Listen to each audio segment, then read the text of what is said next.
first of all, that these artists that I admired took it so seriously. And second of all, once you start looking at a print, of course, it's endlessly interesting.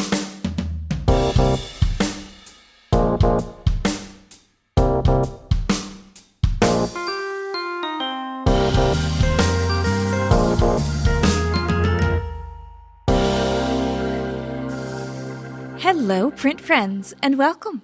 I'm your host, Miranda Metcalf, and I release weekly episodes with people around the world who share our love of printmaking.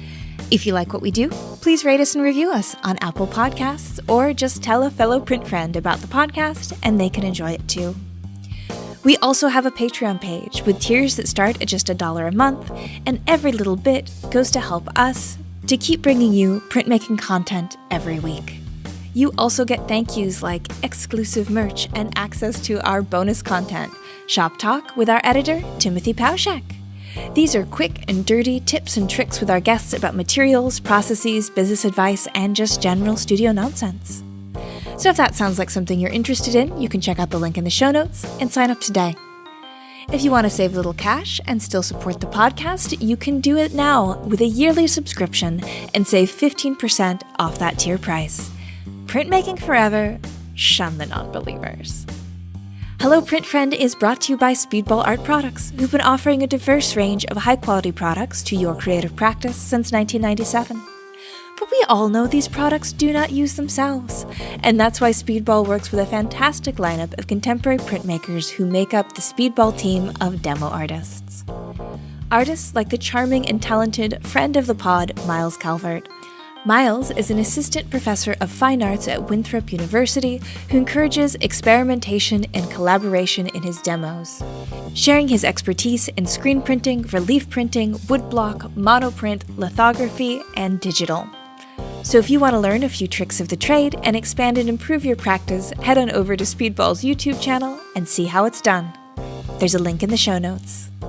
This episode of Hello Print Friend is also brought to you by McLean's Printmaking Supplies, who've been dedicated to the art and artists of relief printmaking since 1979.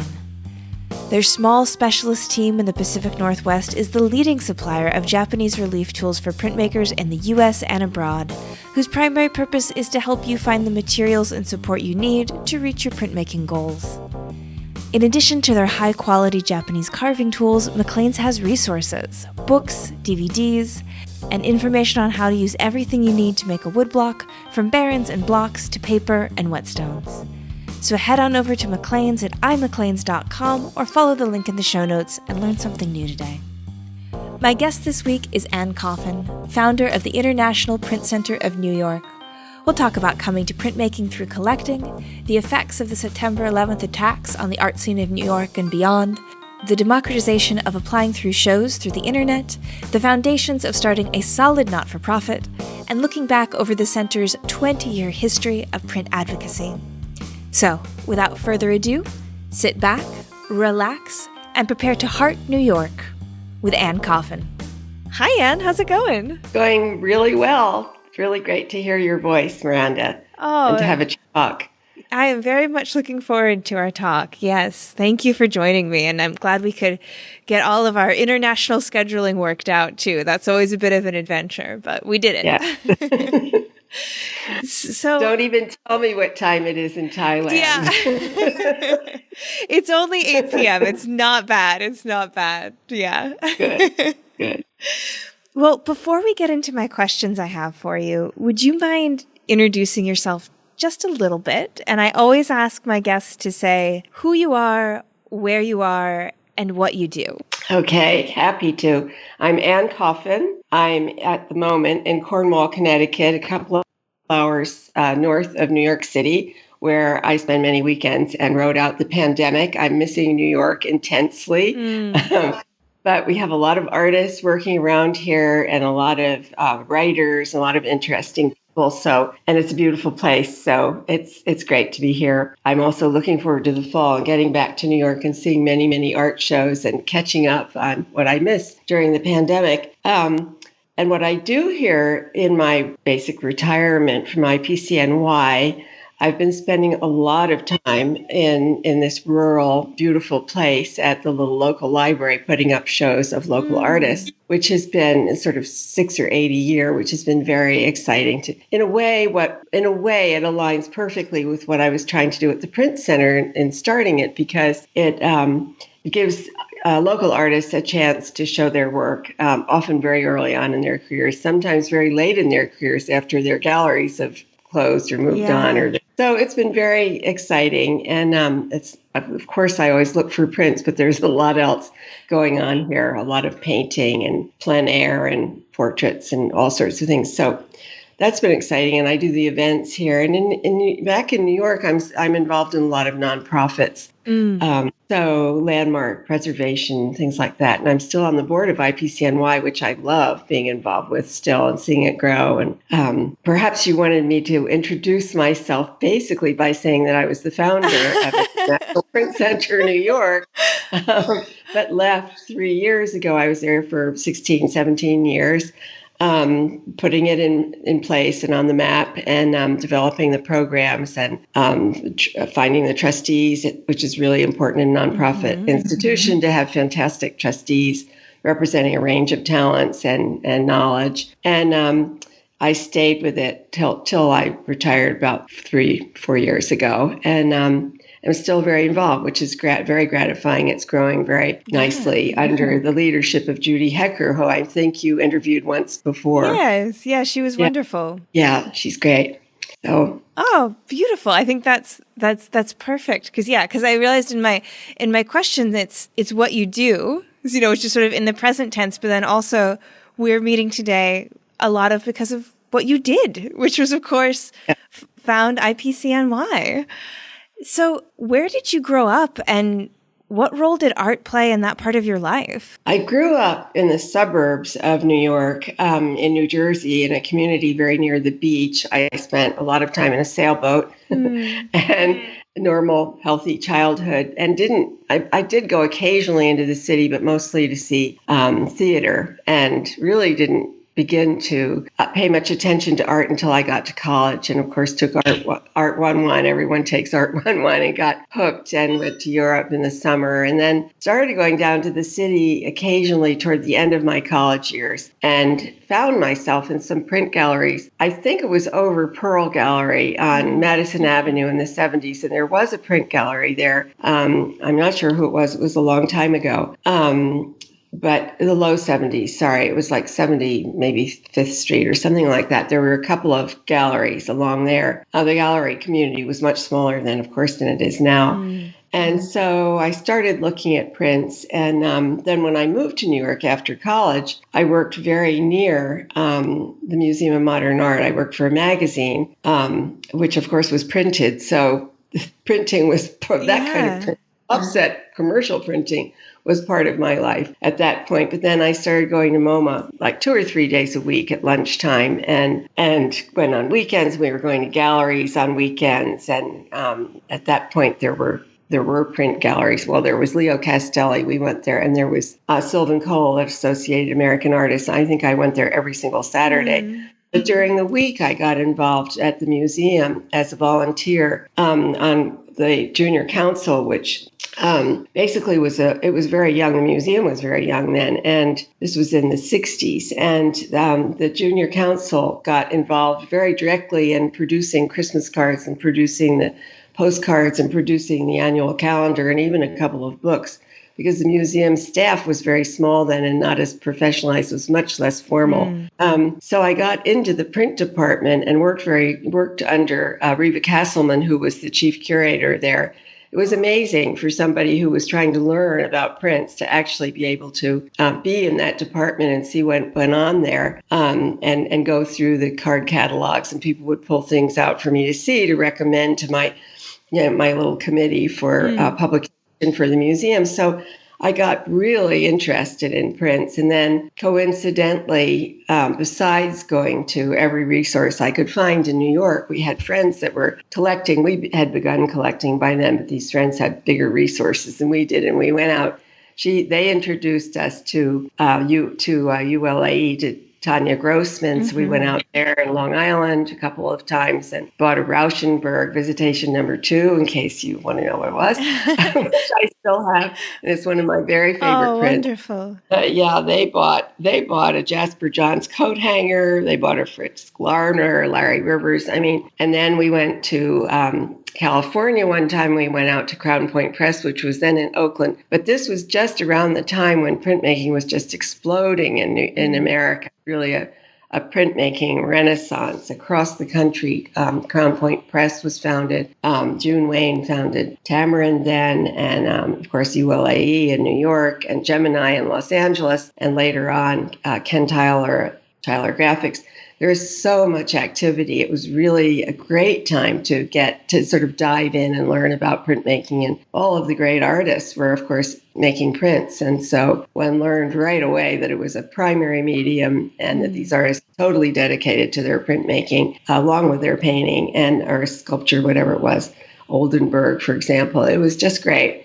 So that's how I got really involved. And I continued working for the magazine for 10 years. And then we moved to England, where coincidentally there we had friends that had started Editions Electo, and which was started, I guess, in the late 50s, but we didn't get there till the 70s, but it was still going strong. And they were publishing all kinds of wonderful people, Polazzi and Hockney and all sorts of wonderful, not only English, but some American artists. So I spent a lot of time around that. It was just very happenstantial the way I got so hooked on all this. Yeah, as so many things are in life. Absolutely. But I mean, it sounds like, you got that exposure to art, right, through college in the way that I think a lot of people do.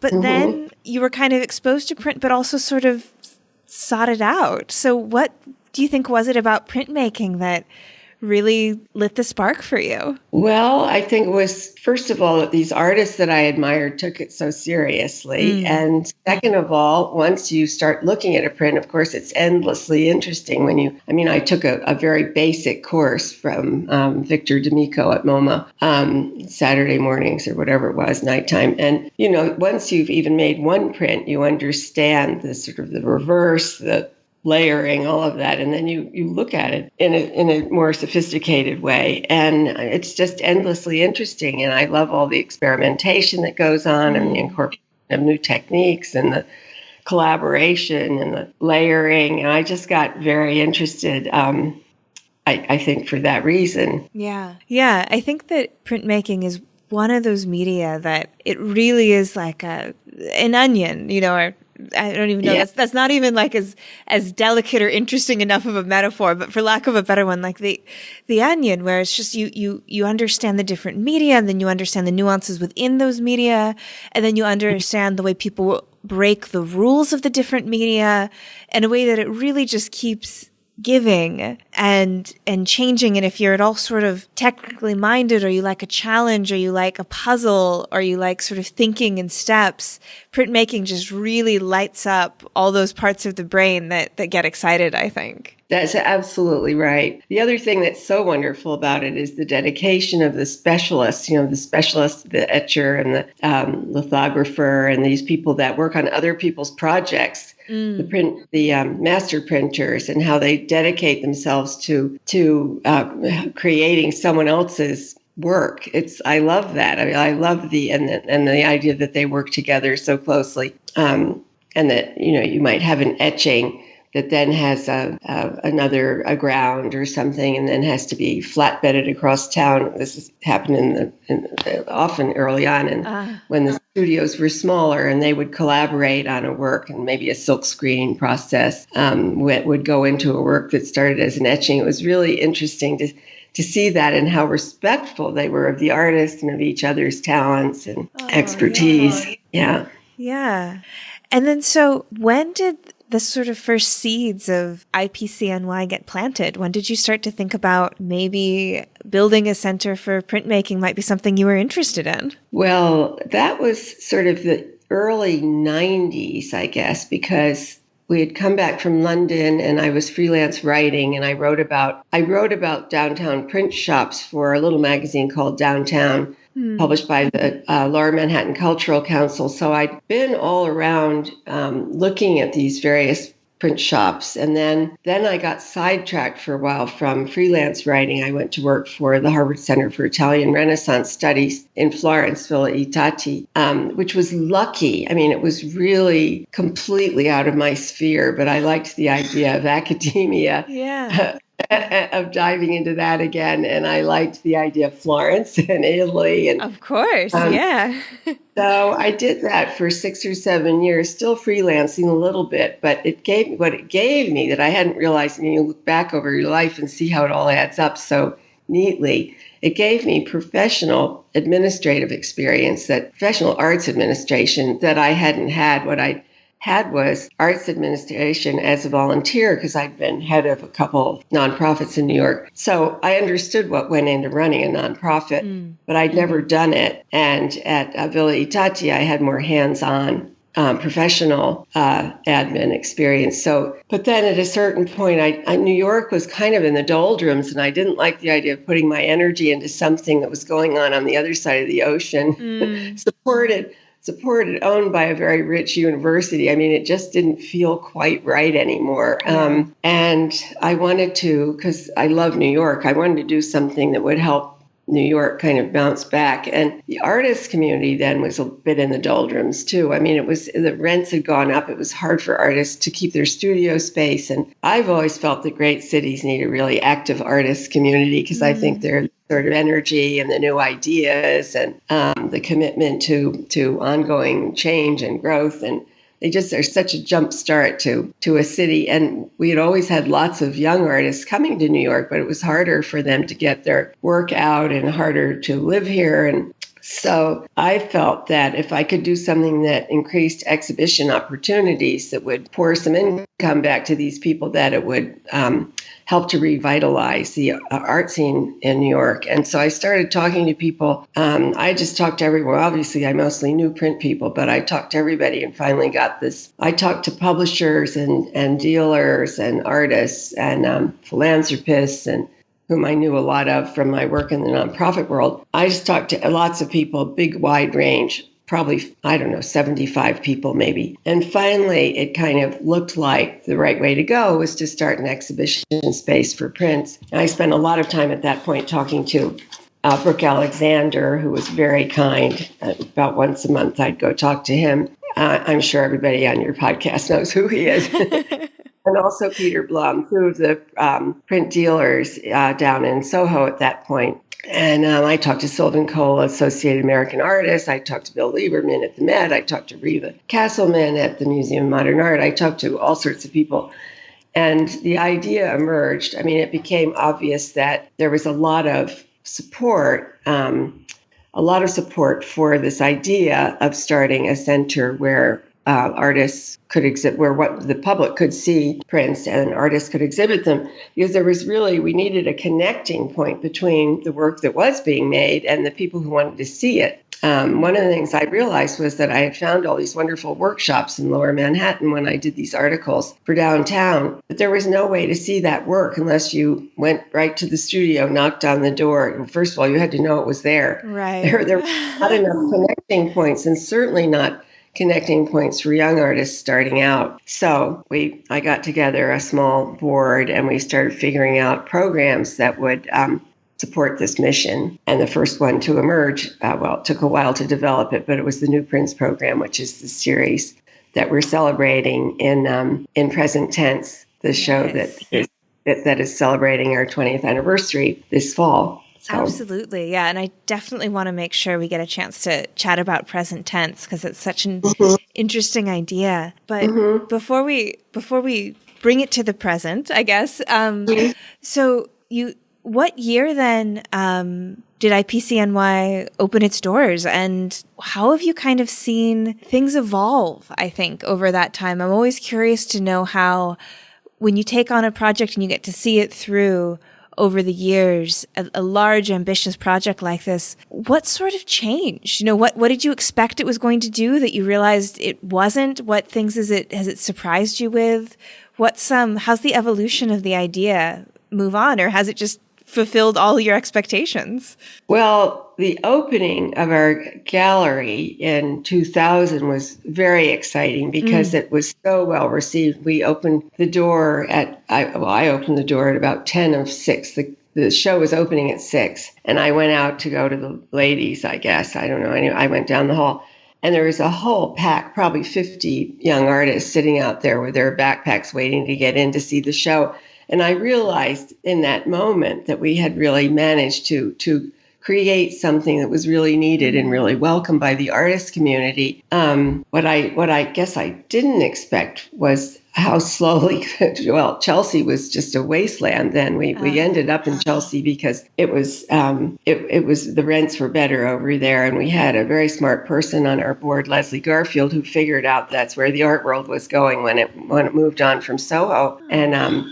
But Chelsea was way over on the west side. It was always very windy and cold there compared to where most of us lived in Manhattan, closer to the center of the island. And it was these old warehouses, beautiful high ceilings, but all sorts of street people. And it was right next to the port. I mean, it was near the river where the ships came in and everything.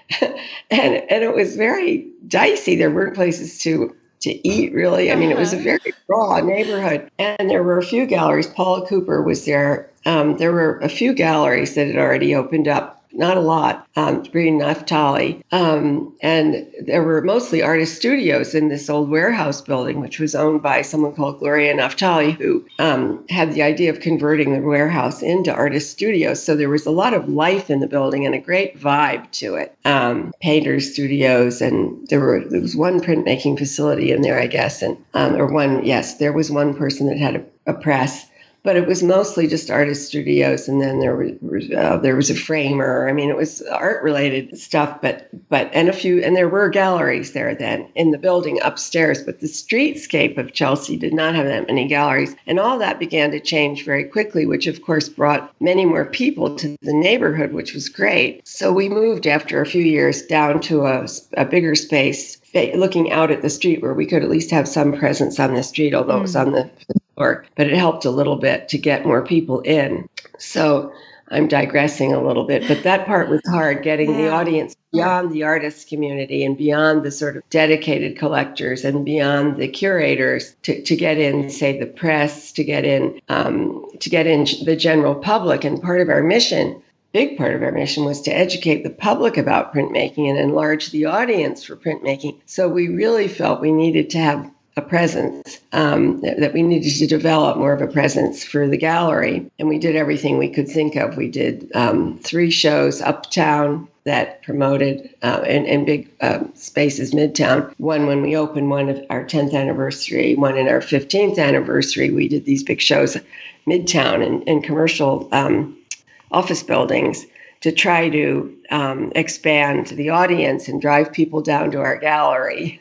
That became a difficult, but it worked. Gradually, you build a real constituency. You just have to keep at it and do all kinds of public programming and get coverage and collaborate with other institutions. That part was hard. But the New Prints program just thrived. It was amazing. We were getting, I was looking at the statistics. I think it was like the 15th year, one of the New Prints 2015 shows that year, we had 3 shows and we had over 10,000 submissions for those shows. Yeah, it was amazing, the attention we were getting by then internationally and the value that artists put on being in these exhibitions. So that was great. The challenge, of course, was always raising the money to do any of the above.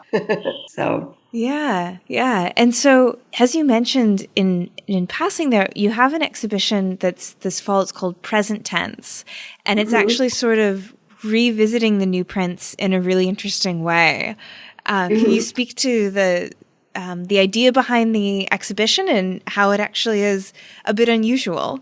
Well, the idea was to celebrate our 20th anniversary and celebrate the New Prints program, which was is our signature program. I mean, it's what we do that no one else does, these ongoing series of new prints of juried shows. And so we thought our founding chairman, John Morning, said it would be interesting to do something called 2020, where you looked back over 20 years of the new print show. But of course, that idea got refined and massaged and turned out to be a hard look, a deep look at the first 5 years worth of these shows, which I think was a great idea, to revisit the content of those shows. And so that's what we did, and to really highlight, as that program grew and as we got more international submissions and a wider spread, because at the beginning we mailed out submission calls for entry because there was not such a thing as widespread internet at that point. Right. And so these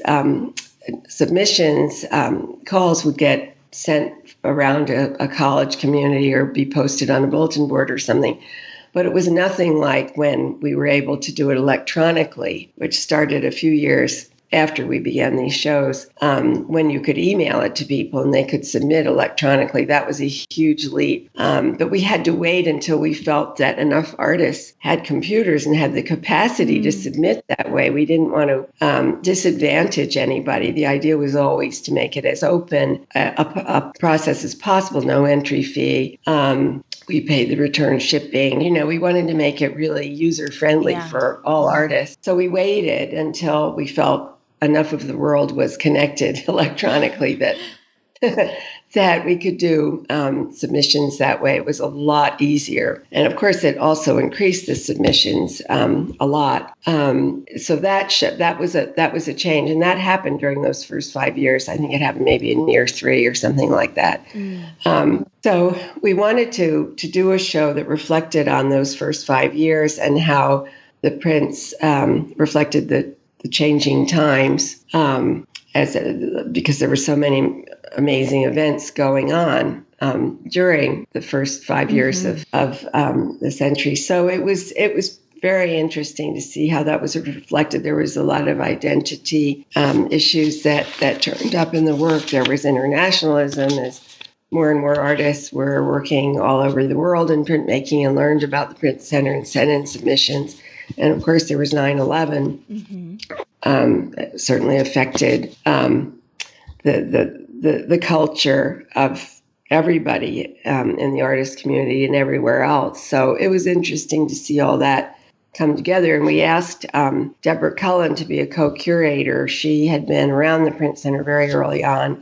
She worked for the Robert Blackburn studio when she was a student as an intern, and had done a show early on for the Print Center of Puerto Rican prints. And she also curated a show from Robert Blackburn's workshop. So she was connected to the print world in a way that I wasn't, and has moved on to be a curator at El Museo del Barrio. And now she's at the Mellon Foundation. So she had a very broad, we felt she would bring a lot of perspective to this project. And also she's very smart and wrote a beautiful essay, which I see when the show opens.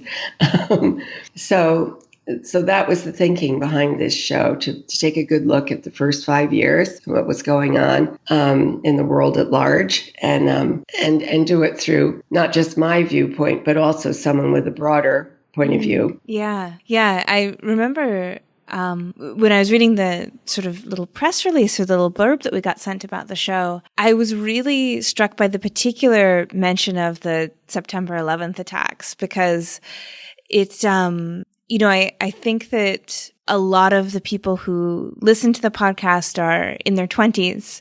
And so if they, maybe weren't even necessarily alive during that time, maybe don't even have really clear memories of the kind of before to the after, and, how much the culture in the United States shifted, quite dramatically. And then how artists responded to that, and how you just saw this huge influx of politically reactive art because of all the other things that were going on, as a result of the attack. So it was just really interesting to me as someone who, I think I was maybe 16 or 17. So, have a very clear memory of turning on the television that day and that sense that things will never be the same. But of course, I was on the other side of the country. I was in Washington State. And so I can't even imagine the effect it would have had on New York. I just felt it in, Seattle, which is almost as far away as you can get and still be in the US. Yeah. Right. Right. Well, first everybody just went home. Yeah. It was such a shock. And of course, downtown, a lot of Tribeca was people, the schools closed, everything stopped down there, and because that was right in the shadow, basically, of the World Trade Center. But everything stopped for a while. And then when we all sort of got ourselves back together again, because you didn't know if there were going to be more attacks, that was part of the drama of the whole thing. It wasn't over when it was over. Nobody knew for a couple of days where it had come from, or whether the next to be hit would be the Empire State Building or the tunnels or whatever. People didn't know if we'd be isolated in Manhattan, so a lot of people tried to leave. And from our gallery, we had a rooftop at 526 West 26th Street, and everybody kind of gathered up there, and you could see all the people walking up from Wall Street. It looked like a death march almost, people walking up the West Side Highway to get to the ferries and get to the tunnels and get, somewhere where they could get into the trains where they could get home. But I was very worried that the trains, a lot of us were, that the trains would be the next to go, that they would bomb the train station. You just didn't know what was going to happen. It was the most unnerving, terrible thing, and you didn't know if your friends who worked downtown were still alive. Anyway, so everybody just went home, and we kind of stayed there for a while to wait it out and see what would happen next. But then when the artists, we have some pieces in the show which reflect that. There's one that was made by a collective ad hoc artists that Mark Lepson, who's very close to the Print Center, and a group of other artists made it. It was called Our Grief Is Not a Cry for War. And actually, Deborah talks about that in her essay. And it was a screen print poster, really. And then there were some other things that got into the show. Those are the ones I'm, of course, remembering because I've been looking at them recently. But there was a digital drawing print by A.J. Bocchino, where he took the New York Times headlines over a period of time and highlighted them in colors, the different colors to do with Iraq or whatever it was. And that print is in the show. It's a gigantic print, but it's very interesting. So there was a lot of reaction in the artist community. Obviously, they always react sooner than everybody else. And then when we finally reopened again, our usual, lots of people flooded in, a lot of the artists, because in a way, IPCNY had become a sort of home away from home for these New York artists. So they came, but the funding dried up for a while because all the money was into social services and international organizations and things. And so it was very difficult for small to nonprofits to survive at that point. And I really thought we might have to close down because it was so sort of hand to mouth for a while. And then by some miracle, not a miracle, it turned out it was Michael Bloomberg, but he gave money to the Carnegie Corporation, which is an educational nonprofit, to give to small to medium-sized nonprofits in the city. And so we got a grant, and that kept a lot of us going. These individual grants of $25,000 or $35,000 or whatever it was, depending on your size, really were like a lifeline for a lot of us. It just kind of kept you going over the hump till life returned a little bit to normal, and people started joining organizations again and sending money, so it was and buying things. People just weren't going out, so there was like nothing flowing in to the center, no memberships, no purchases, nothing. So it was a very difficult time, but then everything stabilized again, and our funders drifted back one by one, and we were to carry on supporting printmakers. And does it all feel similar to be facing the pandemic 20 years later and that kind of sense of, I guess, uncertainty. And, I'm sure, most of the people I know who are working in nonprofits at the moment are also kind of reporting similar things about people becoming very cautious with their funding now and, just feeling a huge sort of shift in the world. Is it all the same? Well, it is and it isn't, because the government came through during the pandemic.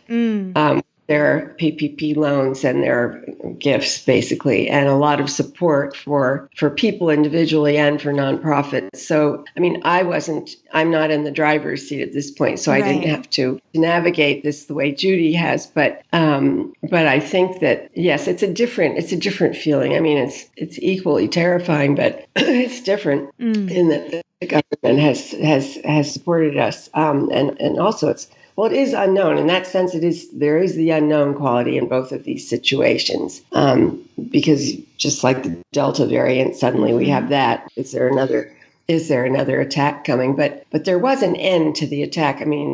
There was a moment when we all knew that there weren't going to be more planes coming. Yeah. We don't have the pandemic quite yet. Yeah, not There's quite still yet. that uncertainty. But there has been so much more support. And there was very little support after 9/11. No one knew quite what to do, because everybody was looking outward to try to figure out where this was coming from and what we could do to keep it from happening again. So it was a different kind of threat. One of the other things that really stood out to me in the writing about present tense was this idea of the art world globalizing and that happening, within maybe the first 10 years, and then of course really expanding in the last 10 years of IPCNY. And I loved how perfectly you illustrated that by talking about, basically reaching out to universities and sending things through the mail versus, being able to reach out through online means. And then, getting, as you say, 10,000 submissions at one point, at least. So I guess I'm really curious to hear your reflections on, as someone who's an art advocate and a curator, how do you kind of make that transition in a way where all of a sudden, I guess not all of a sudden, it's over a period of years, but that really big change between, working kind of locally and within these networks to this almost seemingly infinite expanse of the global art world? How did you did you need to shift your thinking or kind of vary the way that you went about things to accommodate a very big difference in the way that the art world does business over the last 20 years? Yes. We wanted to be international and open from the beginning. That's why we called ourselves International Print Center. But at the beginning, we would do 3 or 4 one year, two new print shows after 9/11 because we didn't have any money. But after that, we were doing 3. Basically, we settled on 3 new print shows a year and 2 other shows that were counterpoint to new print shows and would provide context for them by showing prints from another period or another culture, or focus on a mediums for educational purposes, like we did an etching show. But basically, we did a lot of international shows because we didn't feel we weren't getting a lot of submissions from abroad. We weren't encouraging them because we paid the return shipping. So we weren't seeking out submissions from other countries so much until later on in the history of the center. But so we did these international shows. Deb Cullen, my co-curator, for example, did a show of Puerto Rican prints. That's not really international, but it's close. we did a show of Russian prints called Moscow Graphica. We did a show of Scottish prints from 3 Scottish workshops. I'm trying to think of the other ones. We did, we did a whole, I don't have the list in front of me, but anyway, we did 14 or 15 shows of prints from other countries, trying to just make sure we had that presence, and that for our audience and our artists, that they would be exposed to work from outside the United States-based printmakers. But then, of course, what happened early on and then increasingly happened was a lot of artists from other countries came here to work. Like we had, in the first 5 years, we had Beatrice Milhaz, who came from Brazil and worked at a printmaking workshop in Pennsylvania. We had, trying to think who else, Shazia Sikander came here. and I'm just in these first 5 years, we got a print by Chris O'Feely that was printed in London, but entered the United States mainstream pretty quickly because it was so good. It was in the Brooklyn, a show in Brooklyn, and we all got interested in him. I'm trying to think of other people, but there were the occasional internationally based artists that came to America to work in these print shops. Then, of course, we began to get work from workshops all over the world, and that's very exciting. I thought for a while maybe we should do one show that was just prints from other countries, but then by that time it was not a good idea because there were so many artists from other countries working in America. It didn't make any sense. That was interesting. So that was one change in terms of I think just as the print world grew and more artists were making prints and it became more of a community, that we were seeing them. We were seeing them arrive on our doorstep. Yeah. Yeah. And I think that's one of my favorite things about being involved in print as opposed to any other media is how international it is, because you've got their works on paper, generally speaking, and their editions, generally speaking. So that means, not only are they easier to ship internationally, but people are more likely to take that risk. Is that okay? Like I can put this I can flat pack this or put this in the tube and send it around the world and it'll probably get there okay. And if it does, and if it doesn't, that's not ideal, but maybe I have 19 more. So it's something like that. And it's just so rewarding and network building. And you really feel that international community, through, international opportunities like new prints, through printmaking exchanges, through portfolios, through residencies. It's an amazing way to see the world sort of through printmaking, I think. And I know that international exhibitions and initiatives really foster that in amazing ways, because that's how people can connect with the work in person from our print friends just around the world. It's great. And I love the idea that a print can be in an exhibition and be considered in one context, in one country, in one city, at the same time that it can be in an exhibition, the same print somewhere else on the other side of the world. There's something wonderful about that. Yeah, I've never thought of that before, but you're right, is that the same work can exist within such different contexts at the same time and be having these two different lives. That's really wonderful. And in people's collections also. Yeah.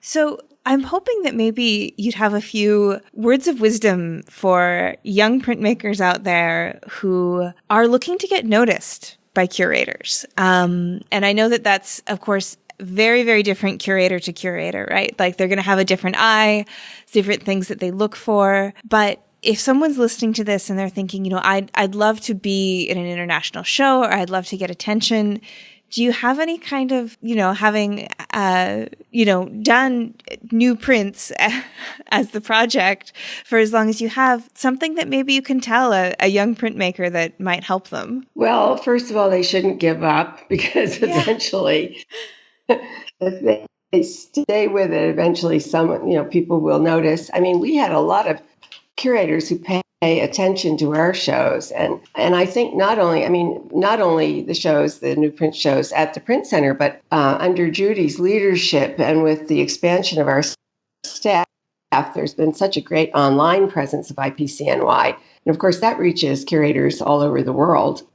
So I think that's really important, submitting to different competitions, but basically having faith. I mean, first of all, that's such a part of the printmaking process, having faith in the artist's mind that they'll get to what they want by the end of the process. I mean, I love that commitment to the process, but I think that it's the same kind of commitment they have to their work, because eventually it gets noticed. If it's good work, it gets picked up eventually. I think the world is so connected now that it's a matter of keeping on going, and maybe perhaps working in different shops help, because it introduces them to new people and who have other connections. Maybe that helps. I'm not sure about that, but I think that if they stick with the printmaking community, which is so good at promoting, and there's so many organizations, entities within the community that promote printmaking work in different ways.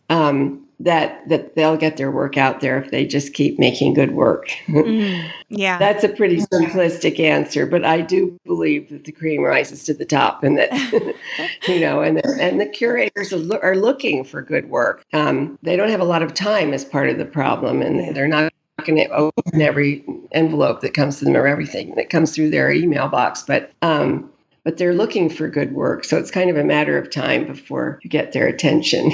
For sure. And I think that my time as a print curator, I can definitely echo that, because sometimes the first time you see work submitted to you, because as you say, you don't have a lot of time, and you can't, unfortunately, you can't spend as much time as you'd like sort of longingly gazing into a work and giving it all the time it deserves. But, maybe the second or the third time you see this person's work, and if you see it evolve, if you're like, oh, this is actually an interesting take on what they were doing last year, you really do start to work your way into a curator's mind and just turn their eye, and I think it's the same way they often tell you, I'm sure as having run nonprofits, that, the first time you apply for a grant, don't expect to get it. It might be the second or the third time or even more than that, because as you show up again, the people who are making the decisions start to become familiar to you. So it really is that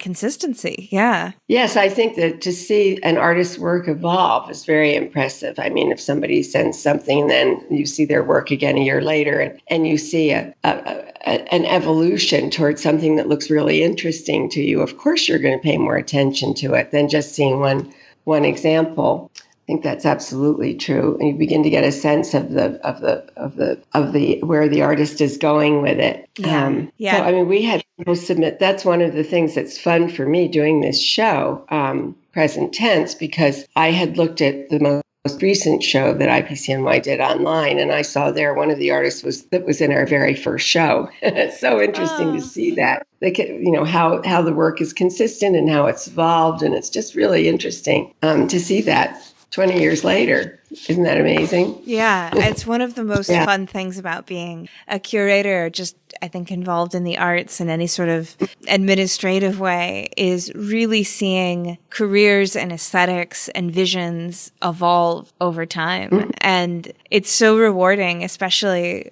when you can see their skill, both sort of artistic and technical, evolve, and see their vision evolve. You really feel like you're right there along with them in the process in real time sometimes. Yeah. Absolutely. It's very exciting. And at IPCNY, we get a lot of the work from very young artists. So, and then they stay with us. It comes back again and again as they work with different processes and with different presses and different master printers or on their own. And it's very interesting. It's really exciting to see how it evolves. Yeah. And one of the great pleasures for me of being involved in printmaking and with IPCNY. Yeah. What about any advice for young blossoming print administrators who might want to start a not-for-profit? It sounds like when you went about forming IPCNY, you really did so with a lot of intention and really drew on the knowledge that you had working other places. But I know that a lot of the kids these days, that's sort of where they'd like to end up, maybe have a community shop or even a not-for-profit gallery of some kind.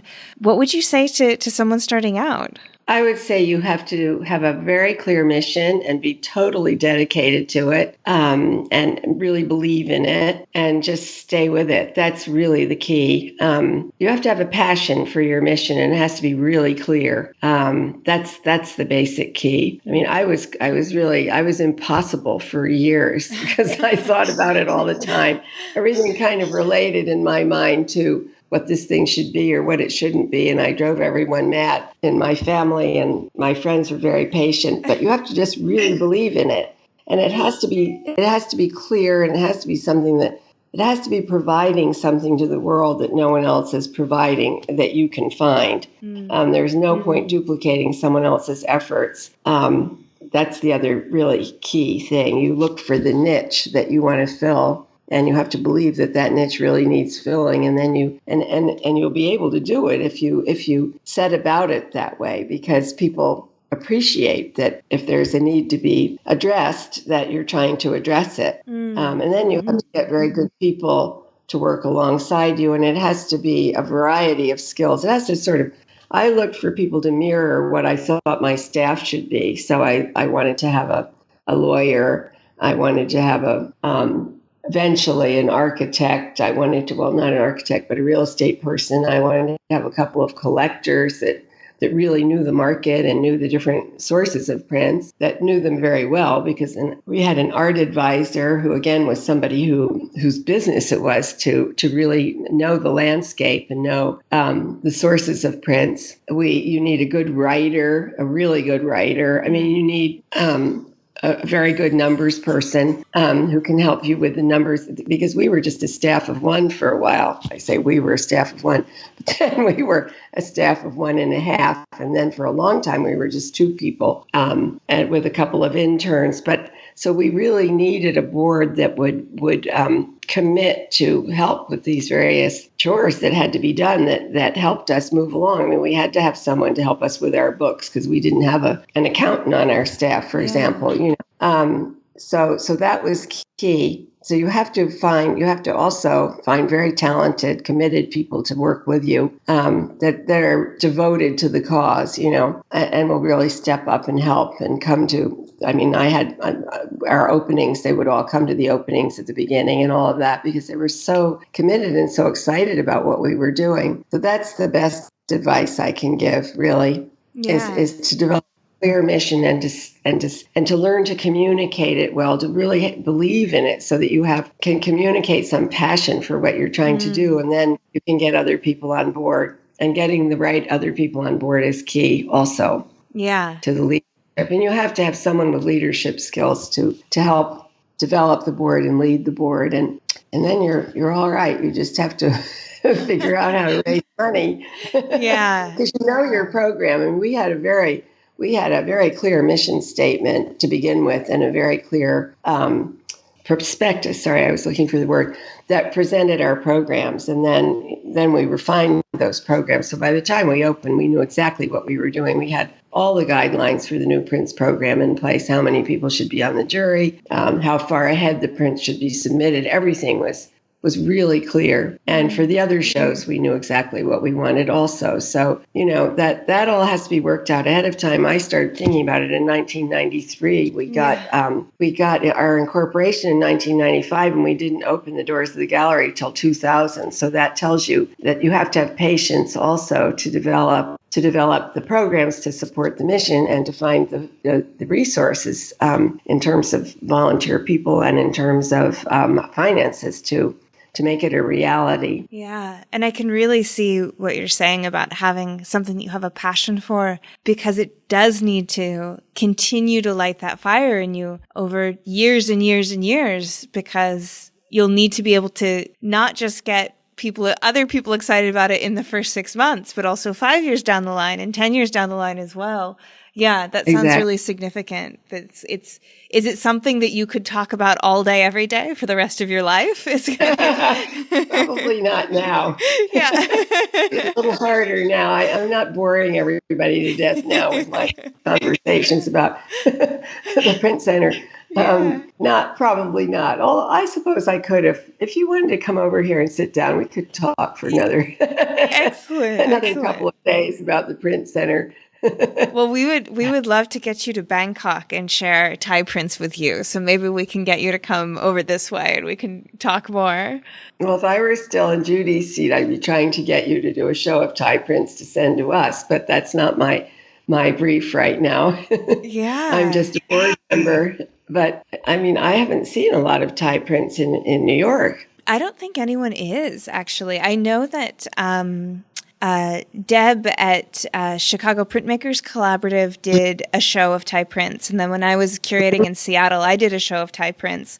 But I don't think they've come to New York yet. So I know a lot of Thai printmakers who would be thrilled to get a New York show on their CV. So maybe I can put a bug in someone's ear about it. Yeah. Start reaching out to everybody. Yeah. Try to find someone who's a member of the Fine Print Dealers Association. Maybe they'd have a couple of them in their booth, or, just someone we could all see them. Yeah. Or do they do shows online? Can we see them online? IPCNY does wonderful shows online now. Yeah, there's not really a dedicated print exhibition space. And what's interesting in Thailand is that there's not as much of a culture of small businesses and small institutions having websites. It's, most sort of transactions when it comes to small businesses are done through Line, the Line app, which is just sort of like WhatsApp. And it's really sort of a surprise. Well, you might even want, I don't know, get some nice soap from a local soap maker, down in the artsy district. They won't have a website, but they'll have a Facebook that says, message us on our WhatsApp, basically. And then you do a bank transfer through that and they send you the soap in the mail. So it's a very different kind of culture in terms of how you get your craft out into the world. But the Chiang Mai Art on Paper, the CAP studio, has probably the best website, and they do really beautiful etchings with just incredible artists. They do a collaborative printmaking model. And the founder, Kirikang Tilokwatanotai, he was educated in Sydney. So he has a bit more, I think, of understands the kind of Western mentality about the self-promotion and, getting images out there into the world. So yeah, they can be seen out there for sure, but it's a lot of work we didn't see until we came here in person. And when I first started working and curating Thai prints, I had to come in person, which was definitely, no one twisted my arm for a trip to Thailand.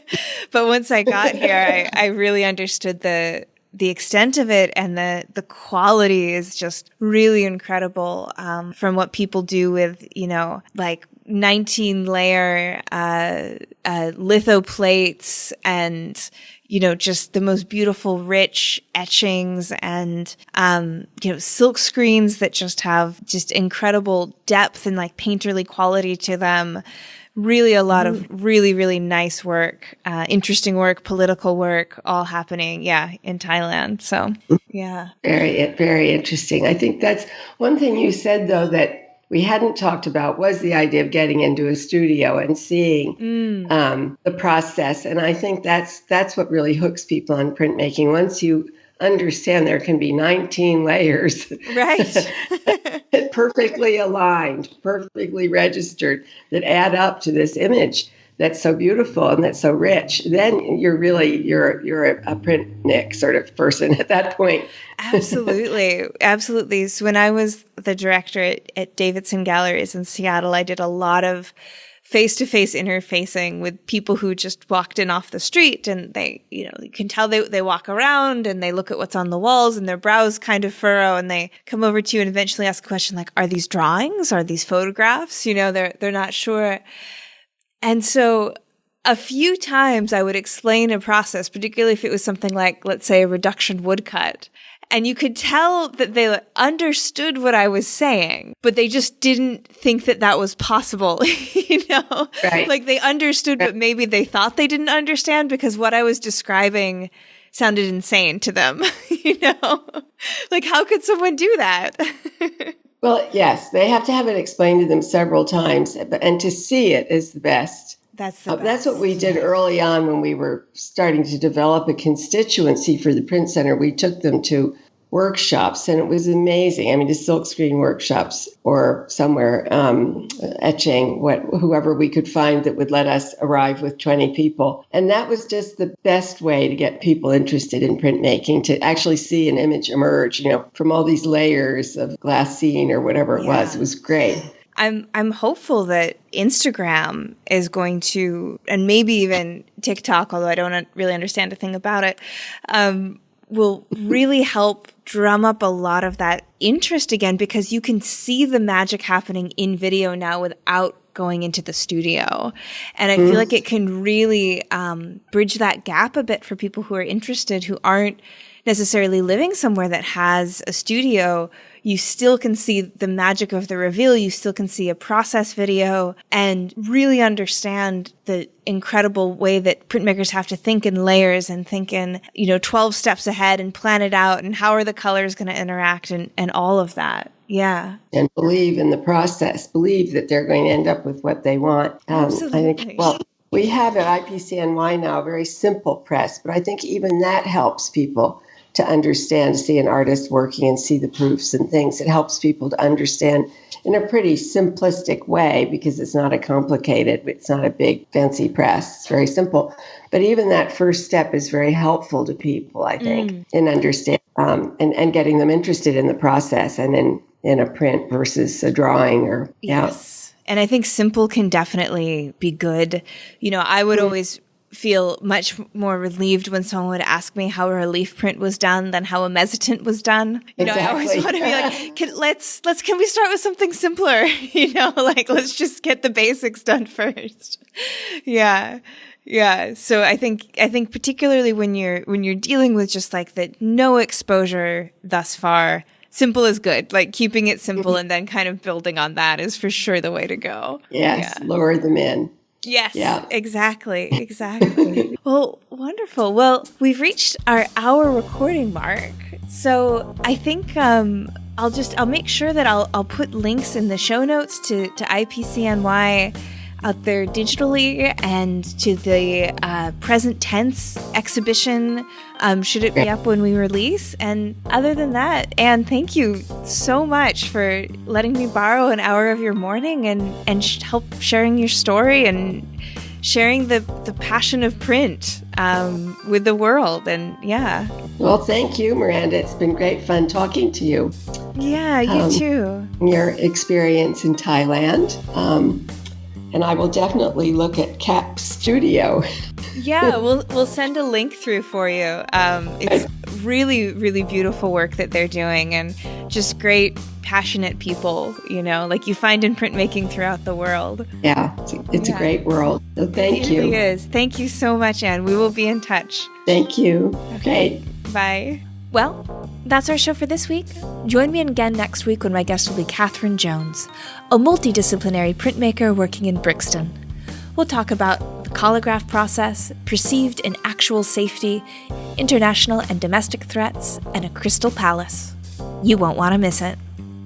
This episode, like all episodes, was written and produced by me, Miranda Metcalf, with editing by Timothy Pauschak and music by Joshua Weber. I'll see you next week.